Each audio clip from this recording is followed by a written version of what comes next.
penjajah menimbulkan perlawanan di berbagai daerah. Salah satu perlawanan yang paling menyulitkan Belanda adalah perlawanan yang dilakukan oleh Pangeran Diponegoro.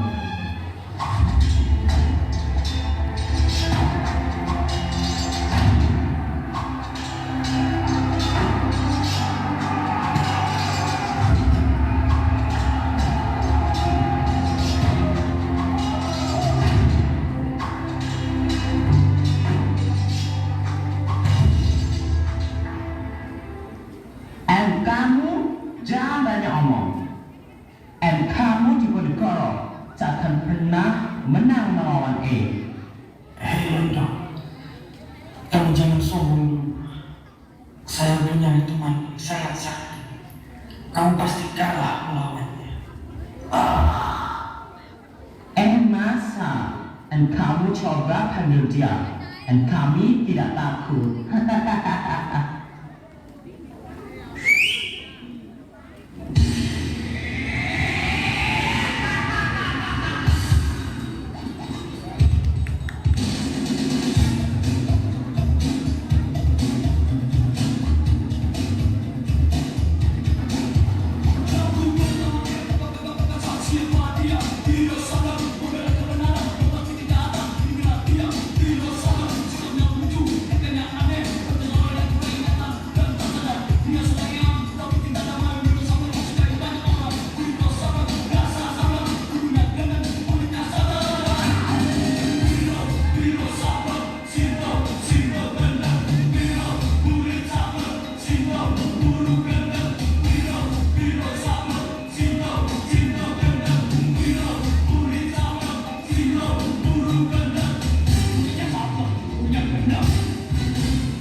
Hei, kalian para Londo, hadapi saya. Ha ha ha ha ha ha.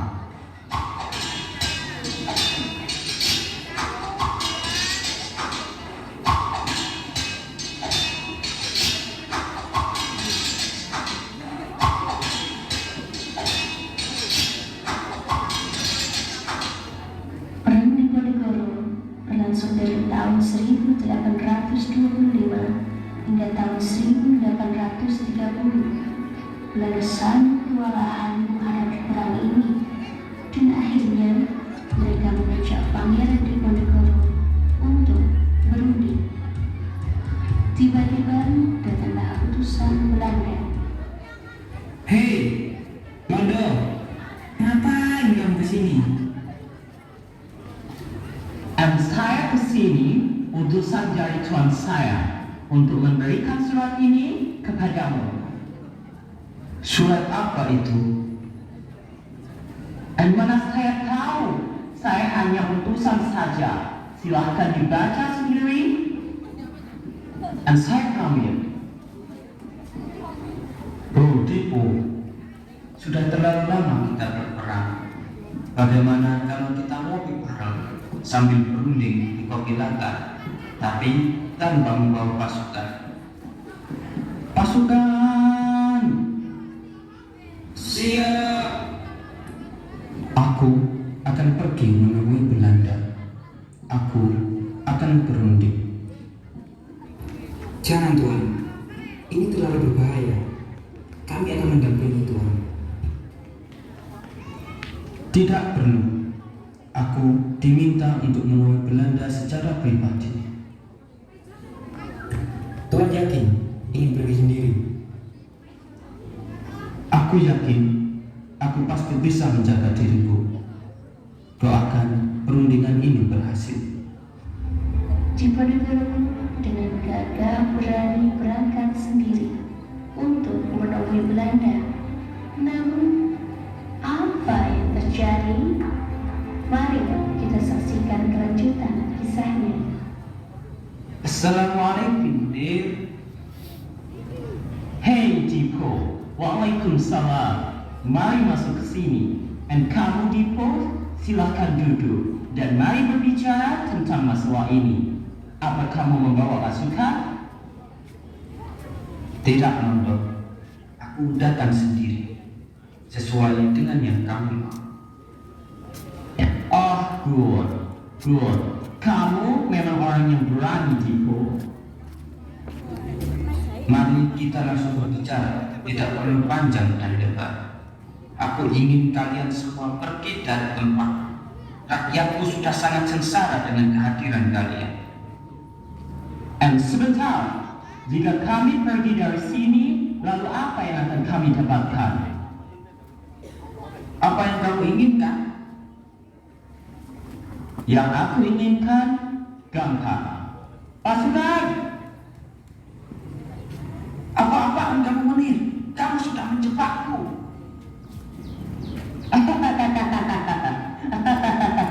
And kamu di Penegoro, rasakan ini. Kamu ingin tahu yang kami inginkan apa? Kami ingin mengambil segala yang ada di negaramu. Kurang ajar kamu Munir.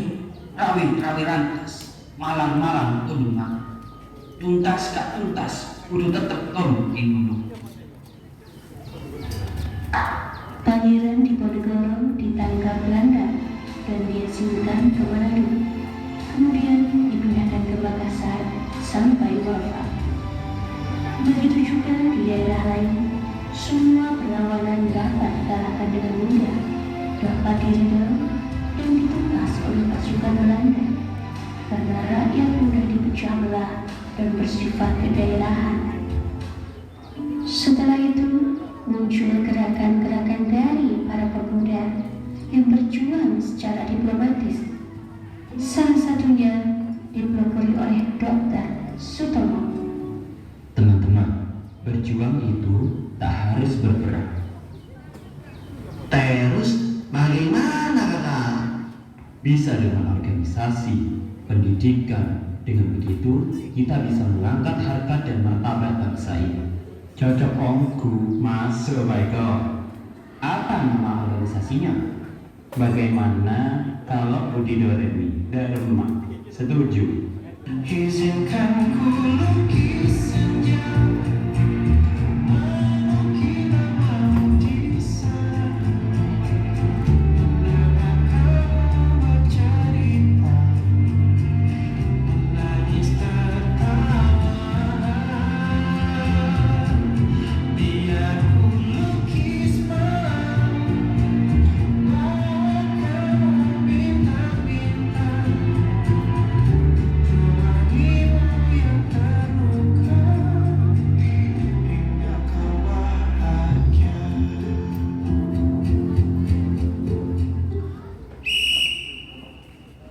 Kakak, kita ini mau berorganisasi, bukan melukis senja.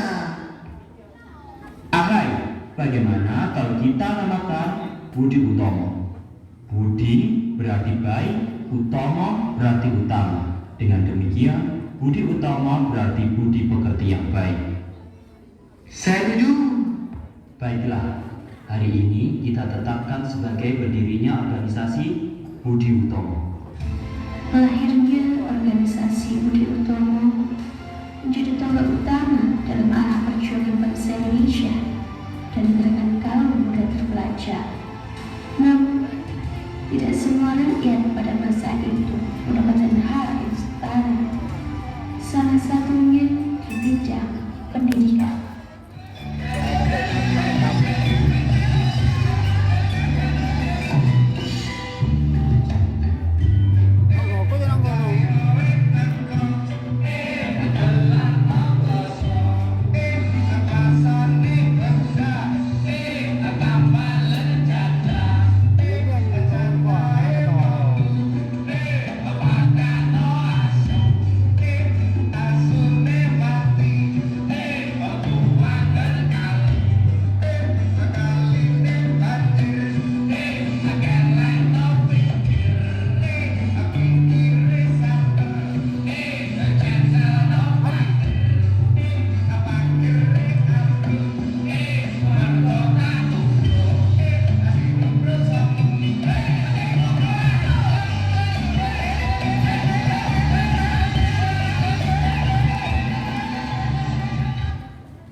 Kalian tahu, aku bermimpi bisa sekolah seperti anak Belanda dan anak para bangsawan itu. Halah, ngimpi.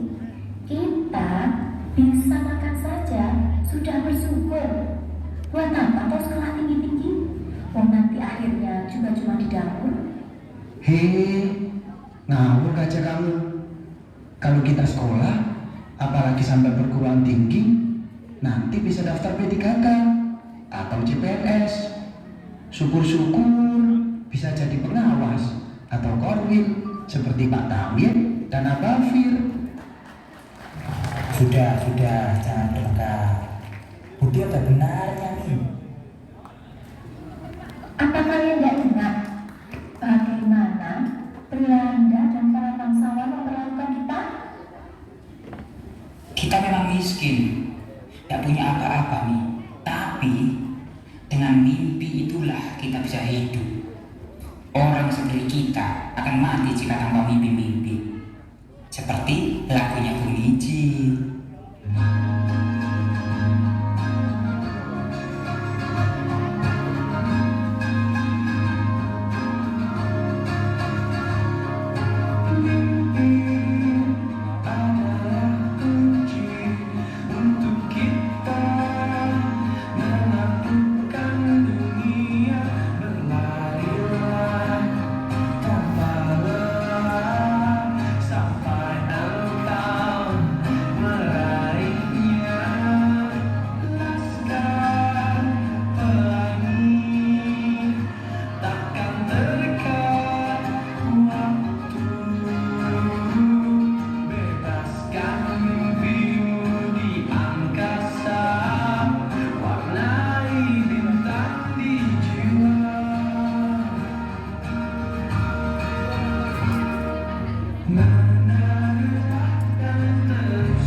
Dan keburu ketidaksetaraan dan ketidakadilan akses pendidikan yang melanda rakyat, muncullah sosok Ki Hajar Dewantoro dengan tekad yang teguh.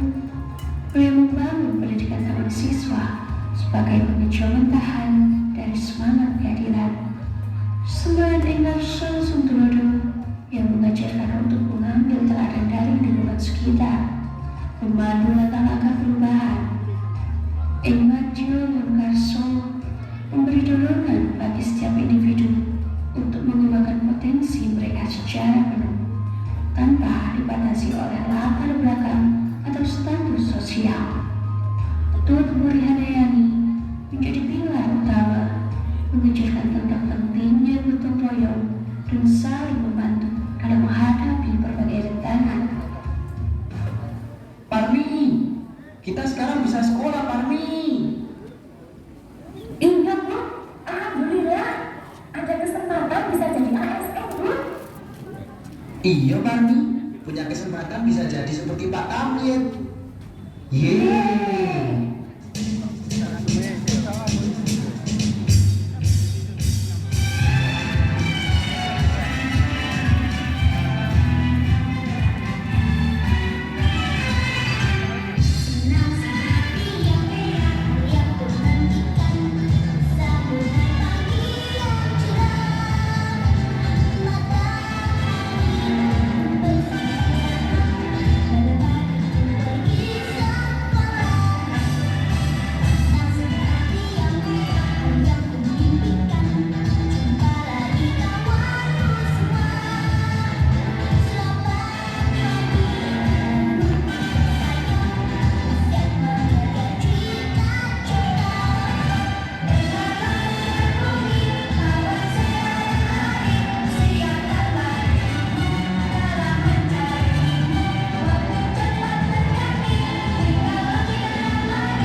Apa kabar hari ini? Baik, tapi kami sedang merenungkan sesuatu yang penting. Apa itu? Kami ingin membicarakan tentang masa depan bangsa kita, tentang Indonesia. Saya juga merasakan yang sama. Kita harus segera melakukan sesuatu untuk Indonesia. Benar sekali, kita harus bersatu dan berjuang untuk kemerdekaan kita. Tapi bagaimana caranya? Bagaimana kita bisa melakukan sesuatu yang begitu besar? Mbok Jas pernah berkata, gunung-gunung diganti sawah, pari-pari podo dipaneni, durung-durung kok digawe susah, padahal durung dilakoni. Bagaimana kalau kita, para pemuda, mengadakan suatu kongres? Setuju. Lahirnya Kongres Pemuda pertama dan kedua menjadi tonggak sejarah yang membentangkan galah perjalanan berjuang kemerdekaan Indonesia. Kongres Pemuda kedua pada tanggal 28 hingga 29 Oktober 1928 menyaksikan pertemuan sejarah kelompok pemuda dari berbagai organisasi pemuda di seluruh Nusantara yang